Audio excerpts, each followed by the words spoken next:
Hello, and welcome to Autistically Unapologetic, the unfiltered and unmasked podcast about everything autism. Here's your host, Devin Morrissey. Hi, and welcome to Autistically Unapologetic with me, Devin Morrissey. I would like to welcome you all to episode 5, where today I'm going to be talking with another fellow cast member of Love on the Spectrum. He was a part of the inaugural cast from the very beginning of the Love on the Spectrum franchise, and I'm really excited to talk about our shared experiences of being supporting cast members on the show. So please welcome to Autistically Unapologetic, Ryan Handbury. Ryan, thank you so much for joining me on today's podcast. It's such a joy to have you here, man. Yeah, very good to be here. Thanks, Devin. Of course. So Ryan, we're going to be talking a little bit about our shared experiences since we both had really close friends go on the show, thus having us go on the show as well. So are you ready for the questions I'm about to throw your way? Yeah, ask away. All right. So Ryan, I just first and foremost wanted to start off by asking, when did you first find out that you were autistic and what was your reaction? Yeah, well, I remember an official diagnosis back in 2012 when I was 16 years old. It was in school. And yeah, I didn't know much about it, but as I read about autism, I was like, yeah, this seems about right. I think I have this. And it certainly cleared up a lot of doubt. Like when I was younger, I didn't really play with kids my own age. Yes, and I certainly am not mentally or intellectually disabled. I mean, I had sensitivities and obsessions and social awkwardness, but no, I don't feel intellectually disabled.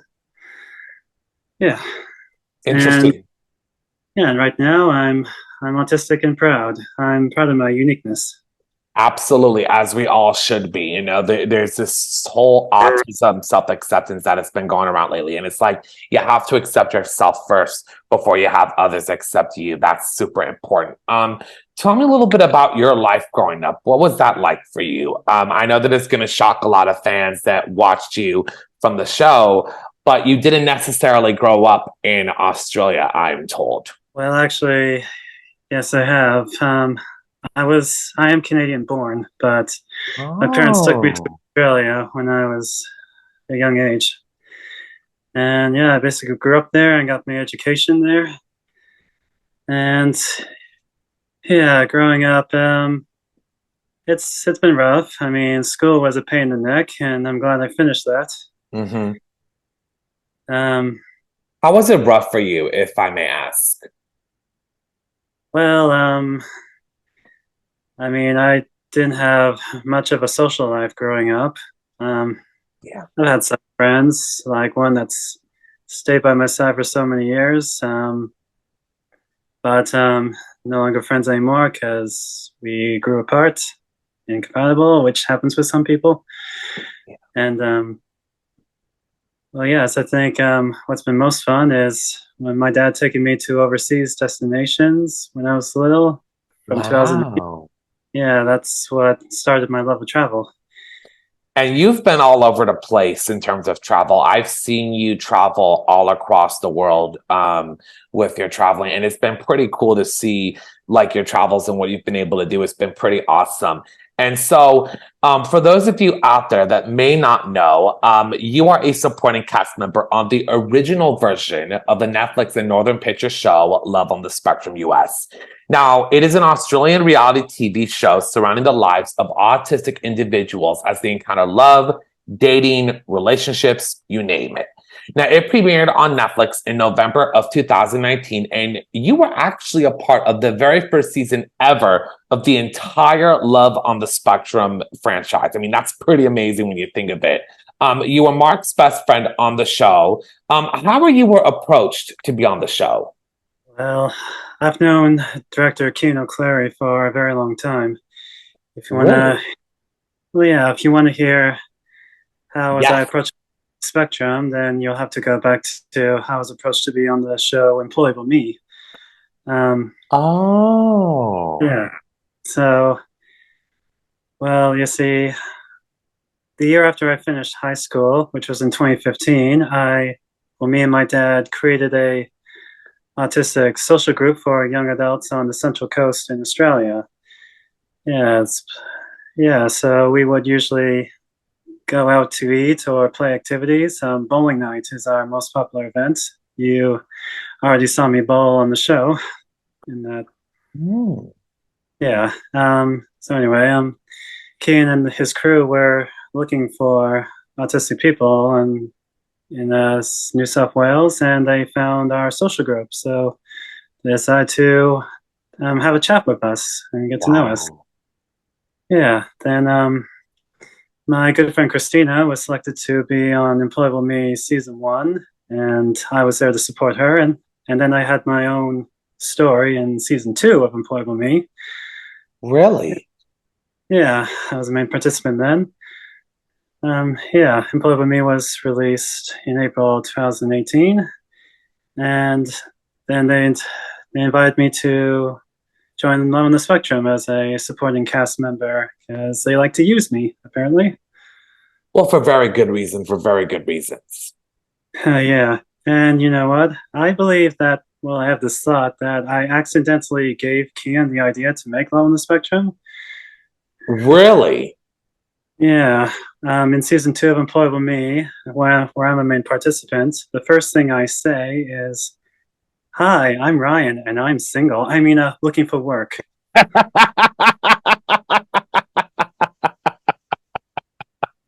That's brilliant. Like, that's like the pitch right there. Yeah. I don't know if that's entirely true, but it's fun to think of. Well, I mean, it's almost like it gave like Keen and Northern Pitchers like the little light bulb in their heads, be like, "Ding! I got an idea for a new show." Exactly. Amazing. So, tell me a little bit about your friendship with Mark. How long have you guys been friends, and where did you guys actually meet? Yeah, well, I told you about my autistic social group, and Mark was actually one of the first members of the group, and that's how I met him. Yeah, he was a guy living on the Central Coast, and I can't remember exactly where we met. I think it was at bowling night, one of our first bowling nights we met. Oh. Yeah, I know Mark as this very polite person, and he's obsessed with dinosaurs. Definitely. Yes. Did he always talk about dinosaurs at bowling night? I just gotta ask.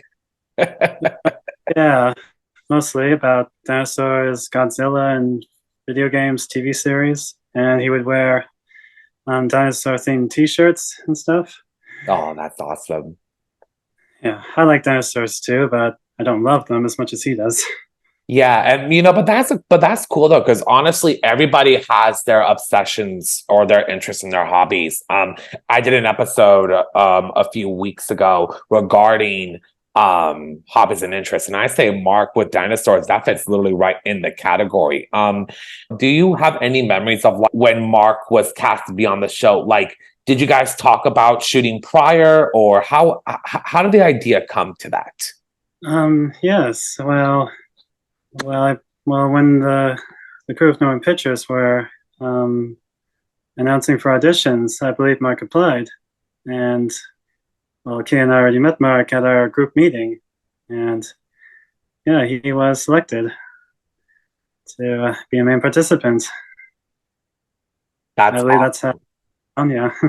That's super awesome, dude. So Mark came back for season 2 of the original Love on the Spectrum, and as his friend and obviously great person, you returned as well. Now, I recently had the chance to rewatch some of the original Love on the Spectrum's episodes from the Australian version. And one of the quotes that really stuck out to me that you actually mentioned in season 2 was, quote, "You don't force love, you rather let it come to you." What made you say that in that moment? Well, it was me being a good friend. I is giving him the best advice I know. And why that particular quote is, well, it's something I would do on my quest for finding a love interest. Is you don't take too much of your time to, go find someone like on dating sites. You'd rather put yourself out there in the world and you do the things you enjoy because that will make you happy. And once you do that, good things will follow. Absolutely. And I know that on both seasons of Love on the Spectrum, you were on the quest to find love as well. How has that been going for you now in today's world? Because I know that on the show, you were still looking. What's an update on that? Yeah, I believe you heard me mention I was looking at international dating sites. Yes. That did a little bit of good for me. I may have met friends. I have overseas connections, which is good to have.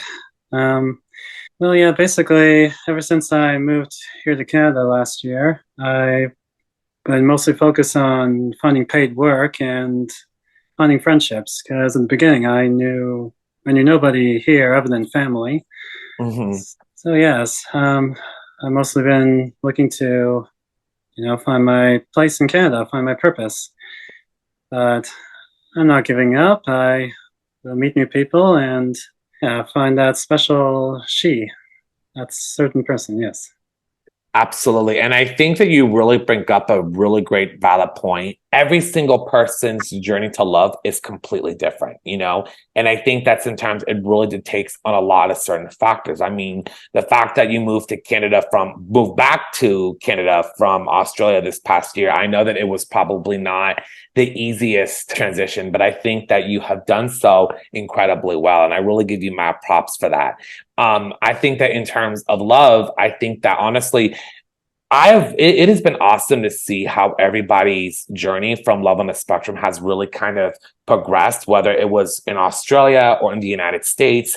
Every single person's journey towards love is completely different. But I think that you make a very great point that, the quest for love continues. And I think that's definitely something that I really highly applaud for. Yeah, for sure. The participants on the show, sometimes they find the one, sometimes they don't, but they're still looking.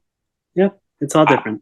Absolutely. It's not a race, it's a marathon to find that perfect person in your life. Out of curiosity, since you were on both seasons of the original Love on the Spectrum, what was your favorite part about shooting both seasons? And do you have any memories that you want to share? Yeah.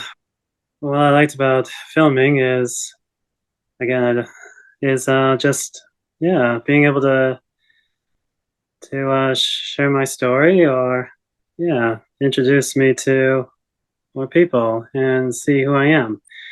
It's reality TV. You play yourself. Well, the thing is about filming reality TV, you without a script to follow, you can just say any random phrase that comes to mind, and the editors put it on the airwaves, and without your consent. So, absolutely. You just sign a form and then you basically just ramble off of the mouth, and whatever they like, they just put it on TV. Yeah, exactly. I realized I didn't put everything I said on the final cut. Like I did a impersonation of Steve Irwin. Why did they not put that on there? That would have been brilliant for the show, man.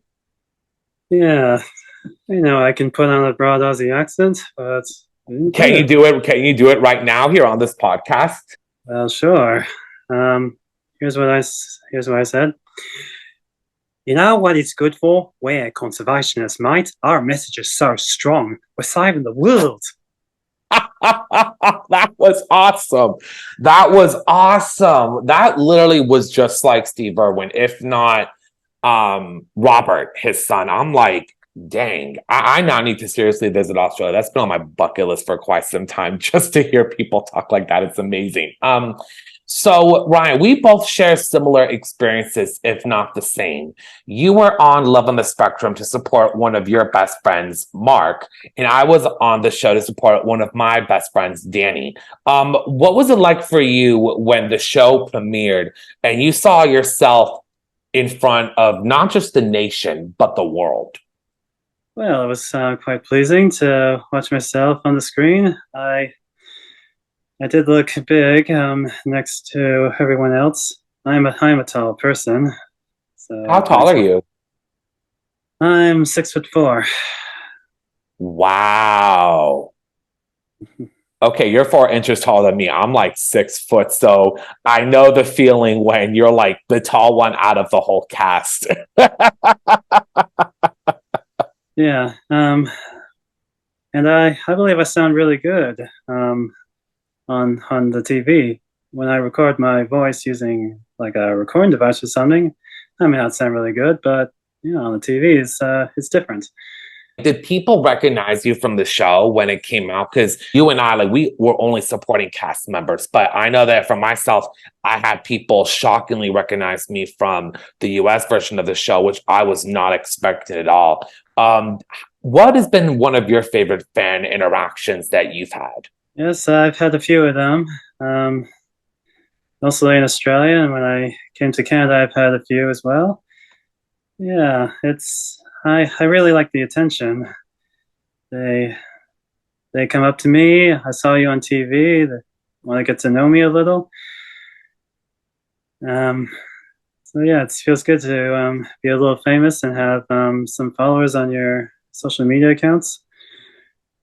I I may have been my role in Love on the Spectrum may have been small, but I'm the only one that's been on two series, 4 seasons produced by Northern Pictures. Absolutely. And I will say that your role on Love on the Spectrum was incredibly important because what you did on Love on the Spectrum was really give Mark the confidence to succeed in finding love on both seasons. Did you get a chance to watch season one of the US version of Love on the Spectrum? And if so, what are your thoughts? Yes, I have watched the US version of the show. I might say that the Australian version is a little bit better. That's just my opinion. Hey, no worries, no worries. I mean, you were on the Australian version, not once but twice. But probably a reason why. But I like the US version. Well, what made a difference from the Australian version is on the Australian version, Mark was the oldest participant. He's in his early 30s, and on the US version, we had James and Sabode, who are in their early 30s, but Steve, a participant over the age of 60. And it was very nice to see that because him and I are obviously different in age and background, but as I was watching him, I was like, we're not so different, him and I. Autism is what we have in common. Absolutely. And I think of what season one has done, and particularly with Steve, is that autism comes in all different aspects, different genders, different races, and even different ages. People think that autism is just in this little box. And I think that honestly, that couldn't be further from the truth, whether you've watched the original Love on the Spectrum here in Australia, or whether you're watching the Love on the Spectrum US here in the United States. It's all, we're all sharing autism in common. And I think that's incredibly important to remember that we're all similar in many ways more than we are different. But it's also nice to showcase different uniquenesses about each other, such as age. Yeah, he has such a kind heart. Tell me a little bit about your life now. What are you currently up to besides moving back to Canada? Tell me a little bit about what you're doing in your life right now. Well, I've been traveling a bit. Last month, I came back from a youth employment program which was based in Quebec City, where I worked and lived with other young people. So that was a real fun experience to be working and explore the city with new friends. And yes, after I finish my travels, which shall be And next month, I guess, back to serious stuff, back to building my education and looking for work. Again, finding my place in this country. Mm-hmm. Where are you planning on traveling next? Yes, I actually have a trip coming up to South Africa. Wow. Yep. It's incredible. Yeah, it's long overdue. Been trying to go there since before the pandemic hit. Yeah. I know the pandemic really kind of threw a lot of things off. So it's really nice that like you're able to finally go and actually experience that. When do you head off to South Africa? In less than 2 weeks. Wow. Just be for a little over a week. And I'm sure I'm going to have a blast. Oh, I know you will. So to all of you out there that follow Ryan, or to all of you Love on the Spectrum fans that haven't followed Ryan yet, go follow him and check out his adventures in South Africa. I guarantee you, Ryan's Instagram is full of awesome stuff of his trips. Definitely check that out. So Love on the Spectrum, so the US version of Love on the Spectrum is now being renewed for season 2. As someone who has had 2 seasons under his belt, what are some tips or pieces of advice that you wish to offer to the new cast members that are going to be coming on to Love on the Spectrum? I'm very interested to see and who will be returning for season 2 and the new participants of the season. I guess the advice I would give the new participants is just be yourselves and relax. Not just while you're being filmed, but when you're hanging out with dates. Don't talk about your interests and obsessions too much. You want to hear from your date, her interest or his interest, and be interested in what that person has to say. Absolutely. That is so true. That is so 100% true. And last question, Ryan, what would you like to say to your fans that have watched you on Love on the Spectrum and who have been supporting you from all parts of the world, especially in Australia, Canada, and even here in the United States? Yeah, I want to say thanks everyone for watching the show. It's a very sweet show, and I've heard people say that I'm a favorite character. Me and Mark are favorite characters for certain people, and yes, I'm very happy and honored to share my journey with you for those who follow me. And yeah, I'm just happy to show the world who I am. Absolutely. You are an absolute joy to have around. And it's been really fun being able to connect with all the Love on the Spectrum cast members, not just here in the United States, but also from, I like to call the inaugural people, the OGs that kind of started this whole journey, which includes you. And so really being able to connect with everybody from the show, who really kind of paved the way for the US version to have the success that it has now. It's awesome. Well, listen, Ryan, thank you so much for coming onto this podcast and enjoying and talking a little bit more about your life and your time on Love on the Spectrum. For those of you that do not know, make sure to follow Ryan at Ryan Handbury on Instagram or any other social media platforms. If you like what you heard in this episode, make sure to like, comment, and subscribe to Autistically Unapologetic with Devin Morrissey on Apple Podcasts, Spotify, and YouTube. Thank you so much for tuning into this episode of Autistically Unapologetic. I'm Devin Morrissey, and we will see you right here next time on Autistically Unapologetic.